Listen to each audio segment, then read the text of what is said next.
A poem performance by Nepalese artist Anusha Maharjan tells the stories of those who have faced extreme exploitation, displacement, starvation, and violation of their human rights, and sheds a light on a more humane path.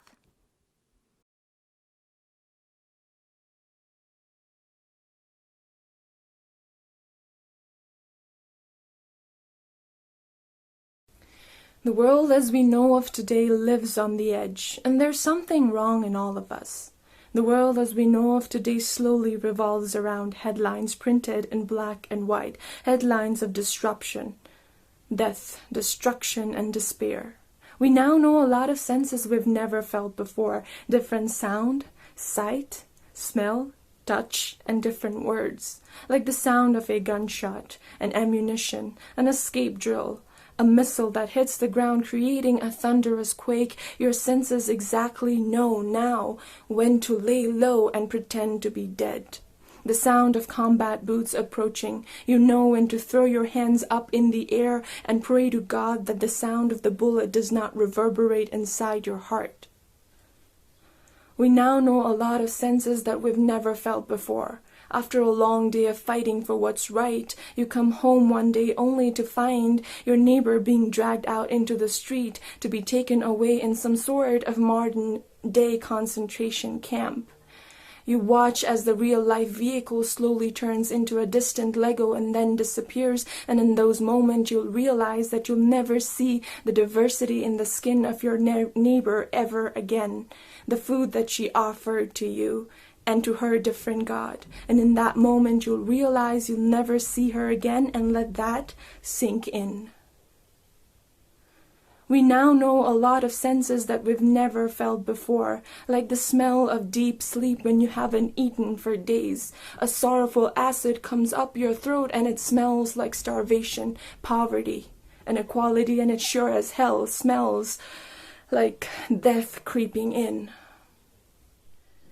We now know a lot of senses we've never felt before, like the touch of small hands over a big machine marching forth our child soldiers, or are they just another killing machine that our generation have created and trained them to become? Strange hands exploiting bodies, thousands of women being raped and young girls taken forcefully as wives.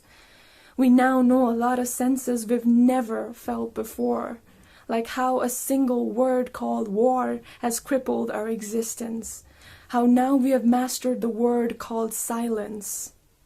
That lets us think that if it isn't a problem at our home, then it isn't a problem at all.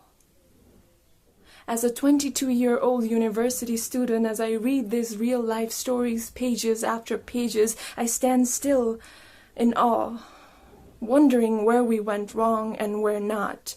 As young Kashmiri men and women were beaten to death, pellet shotguns blinded their eyes, a constant reminder of the oppression and the freedom that they're fighting for. When people in Hong Kong are moving out into the street, speaking up, not knowing what might happen to them tomorrow.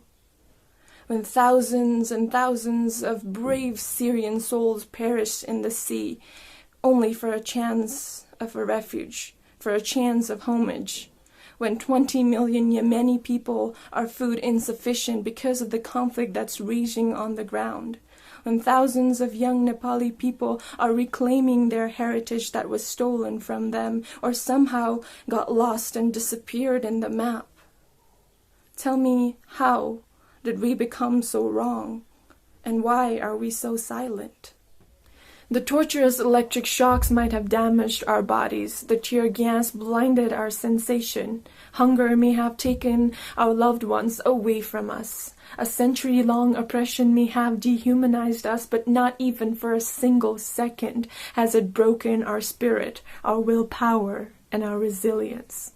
So let me tell you, Maya, Shanti, Meherbani, Zuyoy, Al-Insaniya. These differences in our language hint similarities in our belief, just like the difference between a dawn and a dusk, both but equally precious. Why we as free creatures have shriveled our identity, living beyond borders, prisoning ourselves in this invisibleness, because from up there, it's not you or me or them, it's us and a peaceful, beautiful planet. Peace is how we create together, and peace is all that we've got.